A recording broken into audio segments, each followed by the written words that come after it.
If you're an ant, this is the last place you ever want to be. A death trap made by an animal so confident that it'll beat its prey in a fight, that it creates its own gladiatorial arenas to battle them one-on-one. This pit of despair is made by the antlion, one of the most successful insect predators on Earth. And to show how it's remained the undefeated champion of the sandbox, I've filmed it taking on 3 different types of ants found in this cottonwood forest, each one more challenging than the last. To successfully catch all 3, antlions have to use their incredible tactics and weaponry to take advantage of each one's unique weaknesses. But first, let's see what exactly the antlion is working with. Well, on paper, it's not much.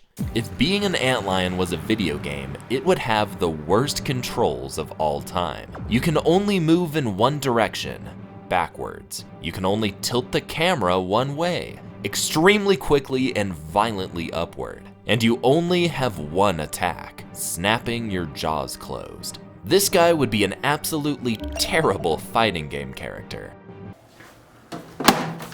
But it has only these seemingly crappy moves for a very particular reason. Most insects are well-rounded attackers, whose weapons work whether duking it out on the ground or high up in the canopy. But the antlion is different. It would lose against pretty much anything if it were to take place in 99% of the world. I mean, besides the things I already mentioned, it also has no armor and can barely see.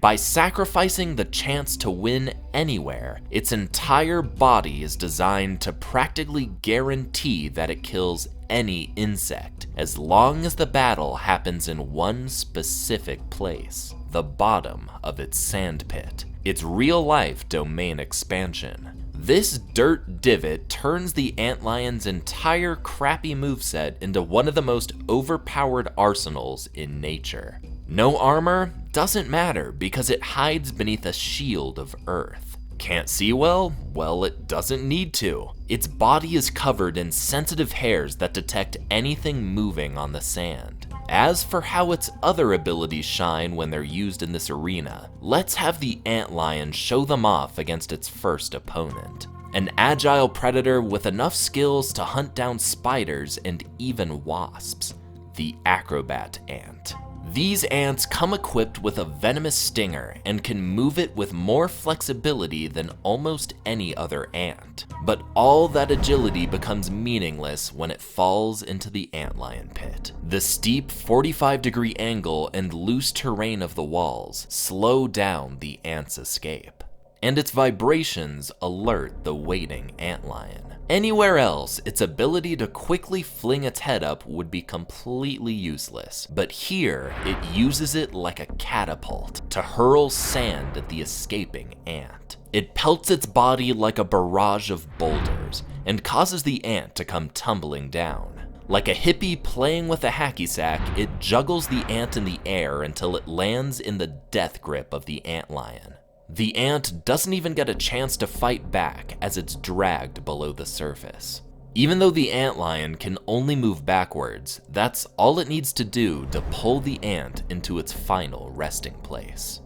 The acrobat ant didn't stand a chance against the antlion's strength. But what happens when an ant falls in that's much bigger? A lumbering, acid-spraying behemoth, one of the biggest ants in the country. The black carpenter ant. This species has incredibly strong jaws and uses them and its spray of formic acid to repel most threats. But will it work on the antlion? The struggling carpenter ant lands upside down in the pit, giving the antlion plenty of time to assess the situation and come up with a plan.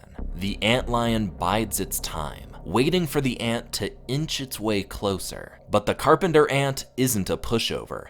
It goes for a bite with its massive jaws and sprays formic acid. But the antlion is unaffected. it uses its sand shield to protect its head and body, rendering the carpenter ant's best attacks completely useless. The only time the antlion is vulnerable is when it goes for the attack, so it disorients the ant with sand and waits for a perfect opportunity. It has to grab the ant in a very particular way to avoid being sprayed. It waits until its target is directly above and pulls straight down. In an instant, its head and abdomen are stuck in sand, neutralizing any hope the ant had for escape. All the antlion has to do is drag its prize into the depths of its lair, where it's free to inject all the venom it wants while the ant is restrained.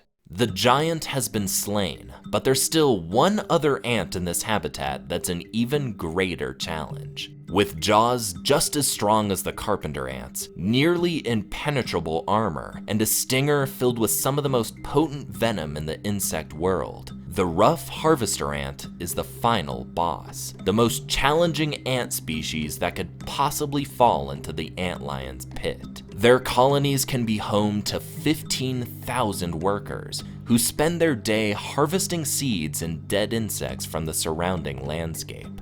They have very few predators. So how is a squishy grub going to deal with an armored assailant with a sting so potent that even humans fear it? Well, with a lot of skill and a little bit of luck. A harvester ant falls in, and the antlion knows there's very few safe places to manipulate this ant without being stung. However, it does know one. It can't reach the ends of its hind legs. The antlion lays on the WWE SmackDown, thrashing the ant back and forth to wear it down. But harvester ants are incredibly durable, and the ant evades its grip and begins to climb out. The antlion has to act quickly if it wants any hope of getting a meal. So it does something risky. It emerges from the safety of the sand to find a perfect angle for its catapult. No matter which way the ant moves, the antlion awkwardly follows and rains down a hellfire of sand grains. Finally, the antlion leaps up and grabs the leg, slamming the ant back down towards the bottom. It goes for the same grip that worked on the carpenter ant, but the armor is just too thick. Even thrashing the ant into the ground doesn't help its mandibles break through. But then, it happens. The antlion grabs on to the one place the ant is vulnerable. It took pinpoint accuracy, but it finally sinks its fangs into the flexible joints of the ant's abdomen, right next to its stinger. The antlion pumps venom until the harvester ant becomes a rigid corpse, and the predator takes its prize below the surface to feast after a hard-fought battle. It may seem like nothing is really quite like an antlion, but believe it or not, there's another bug who also uses a sandy death trap to catch its prey, the worm lion, a venomous maggot that attacks like a snake. Which of these two predators has the better tactics and weaponry to overpower their prey? Well, stay tuned for a future video where I compare the two head to head and decide which is the ultimate sand monster. In the meantime, check out my video on the worm lion and decide for yourself which predator you're more impressed with. And I'll see you guys next time.